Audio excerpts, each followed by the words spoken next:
Shoutout sa inyo mga chong. For today's video is pag-aaralan natin kung paano kung ano ang function nitong Boss Relay sa ating mga bosina.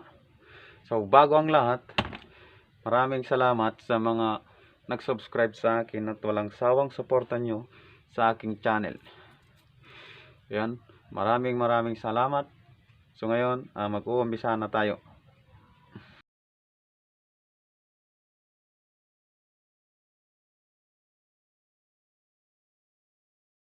So ito na mga chong, uumpisahan na natin. Ito yung ano natin, Boss Relay. Boss Relay ito. Ito yung paganyan, pag binasa mo tong numero nito, paganyan. Ganyan ang ano. Ito yung 85 ay hindi 30, 85, 86 tsaka dalawang 87, 87 at tsaka 87A. So ayan. Tinalian ko para hindi sila magkakadikit. Ito yung 30, 85. Ito yung 86, 87A, 87. Tsaka ito yung ignition switch natin. Sira to, inayos ko lang. Tsaka ito yung switch natin. Switch ng oil cooler. Tsaka ito yung battery natin. Tsaka ito yung gagawin natin test light at gagawin na rin nating busina kasi wala tayong nabili. Tsaka yung test light ko naiwan doon sa shop, kaya ito na lang muna ang gagawin natin. Pag umilaw to, pula ang ilaw nito pag umilaw to, ibig sabihin nun okay na. So yan, eto mga chong, itong 30 i-connect natin dito sa positive ng battery. Tsaka ito namang 86 lalagay natin dito sa ground ng ignition switch.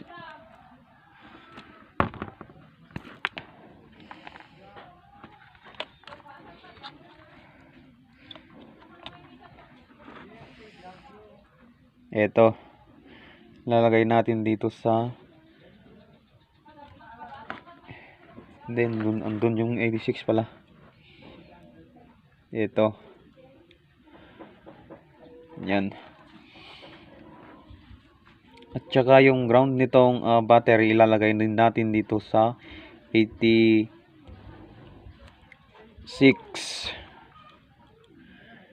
Ida-direct natin tong busina nito para malakas. Nagja-jump kasi. So ayan, itetest na natin yan kung meron siyang mayroong pumapasok diyan sa test light natin. Lagay natin tong black, lalagay natin dito sa ground 86. Tsaka itong red dito sa black ng ignition switch. Ito yung ignition switch natin mga chong.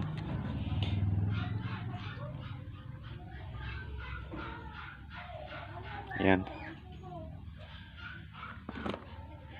Masan na yung pula? Ito.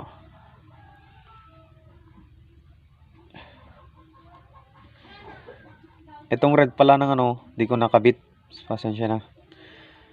Red ng ignition switch dito sa 30. So ayan.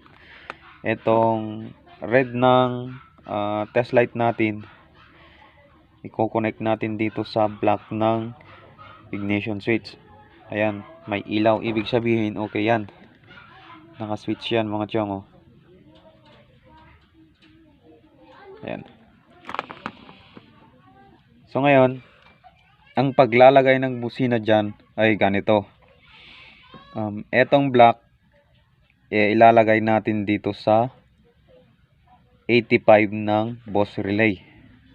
Tandaan nyo, etong black ng ignition switch pupunta dito sa 85 ng Bose relay.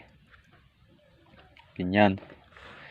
Tapos itong switch natin, itong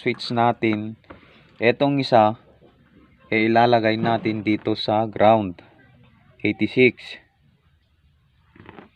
Yan. Tsaka etong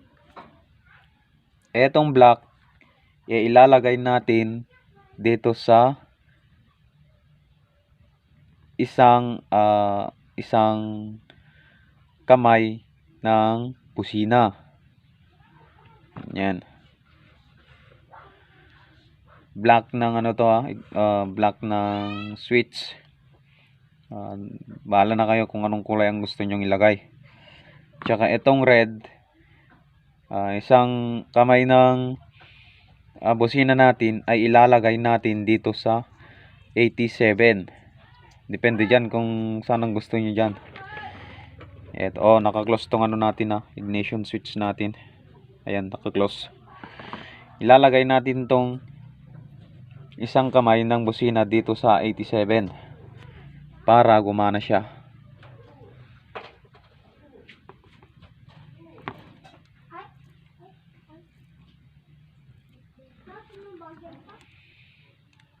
Ay, bakit kaya ayaw gumana? Ayaw kasi di ko pa na-switch. Ngayon, naka-open na yan. Switch na natin. Magbubusina na yan. Oh. You see?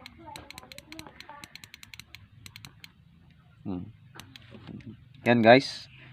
Sana meron kayong natutunan sa konting tutorial natin. So yan yung mga hindi pa nakapag-subscribe sa akin dyan. Click na yung subscribe button dyan. Tapos yung notification bell.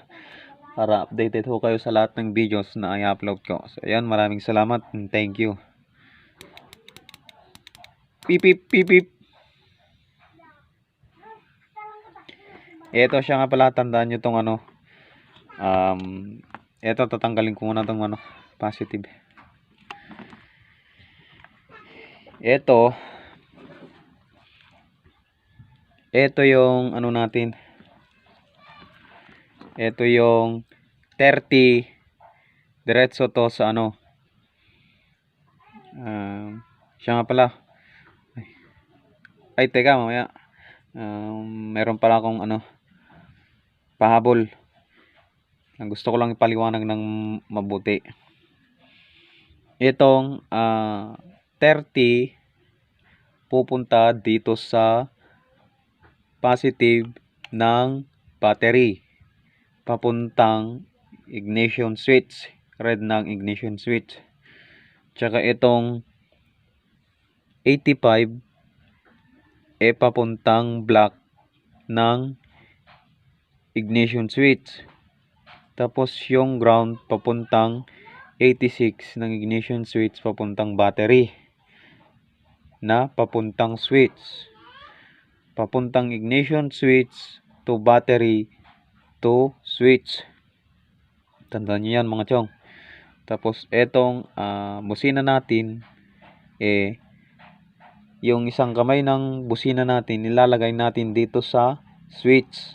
Saka yung isang kamay ilalagay natin dito sa 87 para magkailaw yan. So yan. Thank you ulit.